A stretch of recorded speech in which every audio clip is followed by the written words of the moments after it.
Baik pemirsa, kami masih akan mengajak Anda untuk bisa mengetahui bagaimana gambaran prosesi terkini ataupun juga kelanjutan prosesi dari pemakaman Ratu Elizabeth. Juga bisa Anda lihat ini seperti ini di belakang saya. Ini merupakan gambaran situasi kondisi terkini masyarakat yang begitu mencintai Ratu ada di kanan kiri, dan ini juga kita lihat Putri Beatrice dan juga Eugene yang merupakan cucu dari Ratu, karena Ratu hingga saat ini memiliki 8 cucu, ada 3 putri, begitu cucu perempuan ya Pak Reza, kemudian juga ada 5 cucu laki-laki. Kita lihat King Charles yang juga ada berjalan berada di belakang dari peti ini, didampingi oleh putra tercintanya Pangeran Harry, kemudian juga Pangeran William. Masalah Pangeran Harry ini juga menarik kemarin Pak Reza Shah, karena ia mendapatkan izin khusus dari sang ayah King Charles untuk mengenakan baju kebesaran,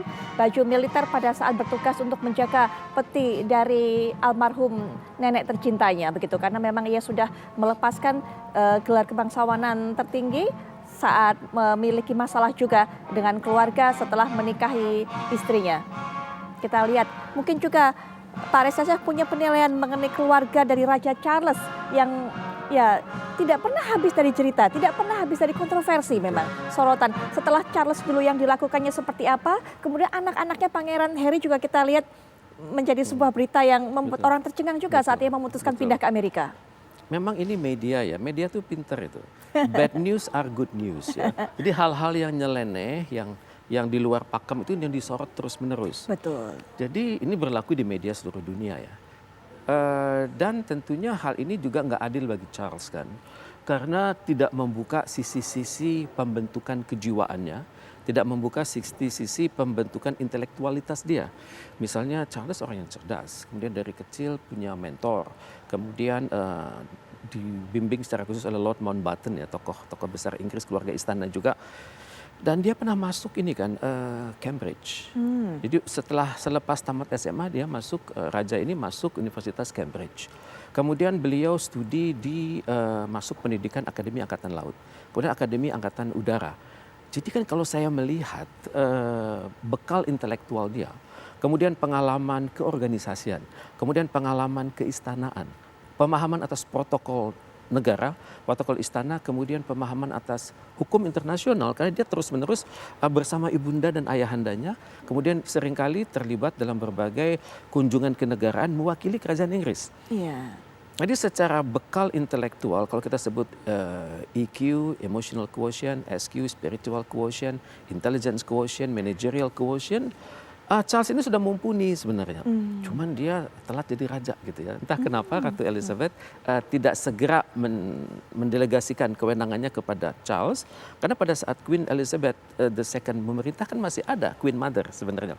Jadi tidak ada salah kalau beliau memberikan amanah kerajaan kepada Prince Charles dan juga menjadi Raja Charles ketiga. Yeah.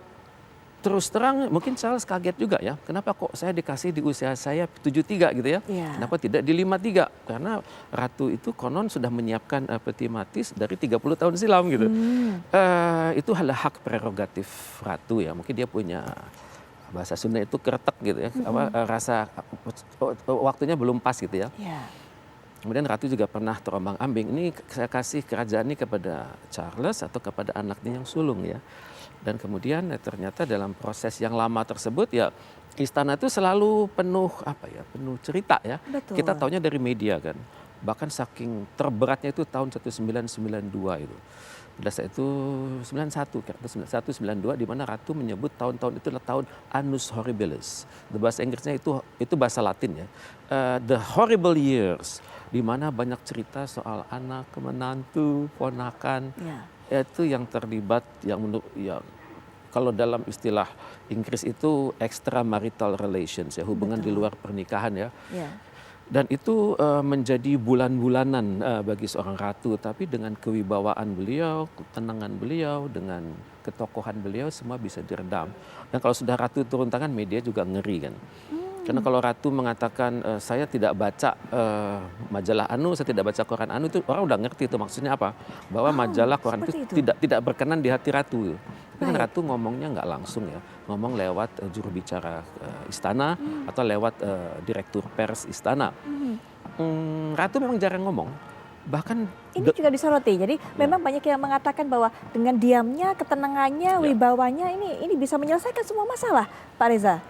Ya itu adalah ciri-ciri idiosinkratik seseorang ya, di mana orang itu mungkin dapat karunia dari Tuhan, suatu intelijensia tertentu, kemudian kematangan kejiwaan tertentu, apalagi beliau sudah memerintah 70 tahun, orang untuk dapat ketemu ratu saja sudah sangat syukur. Betul. Bahkan surat undangannya yang ditandatangani oleh ratu disimpan, ditaruh di dinding di rumah mereka di Inggris dan juga di negara Commonwealth. Ratu ini miskin bicara, tapi sekali beliau berbicara, dunia itu diam. Misalnya begini, pada saat pada saat beliau bertemu dengan Perdana Menteri secara teratur seminggu sekali, ratu itu biasanya mendengarkan, tapi Perdana Menteri itu gemeter ketemu ratu, karena mungkin Perdana Menteri itu memiliki kekuasaan, ya. Tapi sebenarnya di hati nurani masyarakat, kerajaan Inggris itu adalah melewati sekat-sekat legislatif, eksekutif, yudikat di atas gitu. Satu derajat lebih tinggi, bahasa Padang itu ditinggikan seranting gitu ya, dalam pandangan masyarakat Minang ya. Dalam pandangan masyarakat Inggris, ratu ini adalah pribadi yang jangan diganggu, pribadi yang harus didengarkan, pribadi yang diutamakan. Dan beliau tentunya sangat mengandalkan sistem informasi yang ada di istana. Istana itu kan ibarat suatu pemerintahan yang tersendiri. Ada juru bicara, ada direktur pers, ada direktur administrasi, ada direktur hubungan luar negeri, istana ya, Buckingham Palace. Tentunya beliau sudah memiliki referensi yang cukup kalau Perdana Menteri datang. Dan tidak mustahil informasi yang ratu terima itu ya tingkat kesahihannya tidak kalah dengan informasi yang dibawakan oleh Perdana Menteri. Jadi dialog ratu dengan Perdana Menteri itu teratur. Jamnya itu terserah ratu, tibanya terserah ratu. Tapi kita akan melihat bahwa kalau mau ketemu ratu di Buckingham Palace itu Perdana Menteri itu gelisah gitu. Gelisah buka dokumen, buka map, telepon. Nah, terus nanti begitu mau menghadap ratu itu ada protokol tersendiri. Datangnya dengan siapa, ratu berada di mana, kemudian duduknya seperti apa. Jadi nggak sembarangan bisa berada di depan ratu. Betul. Dan juga nggak sembarangan bisa bicara, nggak sembarangan bisa berbahasa Inggris, harus berbicara Inggris dengan level Queen English. Itu level di atas 9 itu. Kalau kita mau sekolah ke Amerika, ke Inggris itu kan IELTS-nya paling nggak 6,5. 7 baik, 8 sangat baik, 9 sempurna, itu versi di luar Inggris kan. Tapi ratu punya vocab yang berbeda. Jadi jangan coba-coba menggunakan bahasa Inggris yang tanggung dengan ratu. Kemudian ada petatah petitih. Misalnya kalau ratu memegang tas, artinya ratu merasa pembicaraan sudah cukup. Sehingga yang bersangkutan harus segera mempercepat pembicaraan, mempercepat dialog gitu ya. Terus kalau misalnya memegang gelas ya. Iya. Itu kita nggak bisa begini gitu. Ratu ada aturan main. Anda memegangnya, posisi pegangannya menghadap mana, tangannya bagian itu ada aturan. Jadi memang negara-negara, tidak banyak negara di dunia yang memegang etiket protokoler seperti itu. Jepang antara lain, suatu kerajaan ya. Kalau kita memegang bowl atau di Jepang, itu jangan asal minum. Kita pegang baik-baik, kita minum pelan-pelan. Terakhir kita lihat juga mangkok bawahnya, oh cakep, bagus, gambar matahari atau gambar burung dan sebagainya. Jadi pembicaraan dengan ratu itu terprogram, dan jangan Anda coba-coba mengalihkan pembicaraan ke hal yang lain. Bisa marah tuh ratu. Jadi ratu itu kalau bertemu dengan Perdana Menteri, beliau itu sudah tahu masalah akan seperti apa. Kemudian beliau juga sudah punya exit strategy misalnya. Beliau sudah punya kebijakan bagaimana menanganannya. Dan bagi seorang Perdana Menteri itu sangat penting. Mendapat persetujuan dari ratu itu berarti persetujuan dari seluruh Inggris gitu. Karena seringkali di parlemen itu kan ribut kan, antara pemerintah dengan oposisi, ribut. Kemudian dan ratu kan kita juga lihat di BBC kan sehari-hari seperti apa mereka menggunakan kata-kata yang keras kan. Tapi begitu ketemu ratu semua itu diem, semua itu luluh di hadapan seorang ratu yang sangat mulia itu. Jadi ini adalah hal yang yang mungkin lahiriah ya. Tuhan mengkaruniakan sesuatu, tapi juga pengalaman hidup ya. Pengalaman hidup yang bekerja sama dengan Winston Churchill selepas Perang Dunia Kedua, di mana Inggris itu hancur lebur dibom oleh Jerman dan banyak keluarga masyarakat Inggris yang meninggal. Dan Ratu kan menunjukkan kesederhanaannya bersama Churchill membersihkan puing-puing, kemudian datang ke rumah sakit.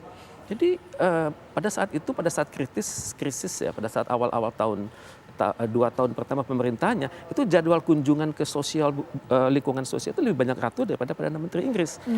Jadi itu yang membuat generasi tahun 50-an itu sadar gitu, bahwa mereka itu punya Churchill yang mengelola negara dan punya Ratu yang menjadi pengikat negara gitu, simbol negara. Mereka memiliki bapak Churchill untuk mengelola, dan mereka punya ibu, punya nenek yang bisa diandalkan pada saat Inggris sedang kesusahan. Dan sejak itu ya tradisi terbentuk bahwa Ratu dengan berjalannya waktu membangun karisma ya, dan karisma itu ya syukur beliau sehat kan. Betul. Kemudian dietnya pasti bagus sekali. Kemudian lingkungan kerajaan Inggris bersih. Di sebelum dunia ini berpikir tentang good governance, dunia berpikir tentang sustainable development, tentang lingkungan yang bersih. Ratu sudah mempraktekannya duluan. Itu di istana. Ya. Dan juga kalau beliau berkunjung ke wilayah-wilayah, itu yang kunjungan beliau itu kan wilayah-wilayah yang susah, kemudian sekolahan, rumah sakit, kemudian beliau duduk-duduk di taman umum gitu ya. Itu kan menunjukkan bahwa inilah sisi kemanusiaan seorang ratu gitu. Jadi anak-anak kecil di Australia, Selandia Baru, Kanada, dan negara-negara lain di Afrika itu sangat menunggu kalau ratu datang. Kita lihat, kita nggak bisa paksa kan orang berjejer ribuan orang di sisi jalan. Mereka melambaikan tangannya dengan penuh keikhlasan pada ratu, kemudian mengibarkan Union Jack, kemudian mengibarkan bendera mereka. Itu suatu hal yang nggak bisa dipaksa. Dan mereka dengan senangnya membawa anak kecil yang baru lahir, anak umur 1 tahun, 2 tahun digendong, dan ratu dengan jiwa keibuannya menghampiri anak itu, dirangkul, dicium. Ini sifat ini ada juga pada Lady Diana kan. Betul. Belajar dari ratu, karena dia juga berpikir suatu saat akan jadi ratu kan, walaupun takdir mengatakan lain kan. Jadi hal-hal ini yang membuat ratu itu melewati batas-batas Inggris.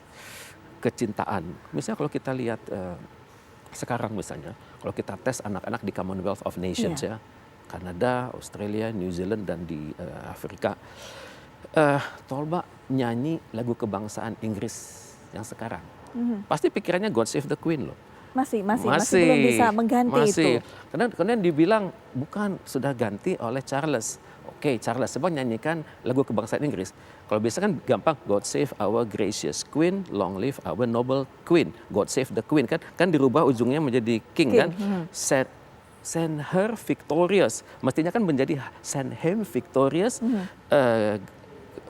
Dan itu saya perhatikan sudah mulai terjadi di anak-anak. Mungkin perlu waktu bagi Charles untuk membuktikan bahwa bukannya rakyat Commonwealth dan Inggris itu tidak sayang sama dia begitu. Tapi perlu waktu buat penyesuaian diri. Betul sekali. Kita kembali lihat ini di layar kaca bagaimana kelanjutan prosesi. Tentunya masih juga dengan iring-iringan warga yang ada di samping jalan kanan dan kiri. Dan memang setelah upacara di Westminster Abbey ini, kemudian rombongan pembawa peti ini memindahkan peti mati Ratu Elizabeth ke kereta State Gun, kemudian juga diikuti oleh keluarga kerajaan, kemudian juga rombongan pembawa dan beberapa anggota keluarga kerajaan berangkat tadi ke Wellington Arch di Hyde Park Corner.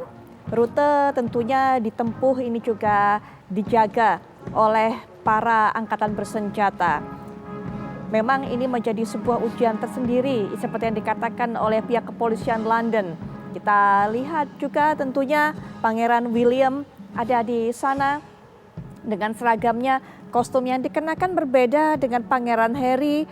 Pak Reza, mungkin ini menjadi salah satu konsekuensi yang harus diterima oleh Pangeran Harry. Seperti yang sudah sempat saya ceritakan tadi di awal, pemirsa, bahwa memang Pangeran Harry juga sempat diberikan izin khusus oleh ayahnya. Jadi ayahnya memberikan izin khusus untuk momen ini saja, untuk momen saat menjaga peti mati dari Queen Elizabeth saja, ia berkenan ataupun juga ia dibolehkan untuk bisa memakai sebuah seragam khusus, seragam kenegaraan, seragam militer khusus. Kami akan bawa Anda juga untuk bisa mengetahui bagaimana rangkaian prosesi berikutnya, karena memang tak kalah menariknya nanti begitu sampai di Hyde Park akan ada penembakan atau senapan yang akan ditembakkan dan juga Big Band akan terus berdentang sepanjang prosesi. Kami akan jeda sejenak dan kami akan bawa informasi selanjutnya saat kami kembali sesaat lagi.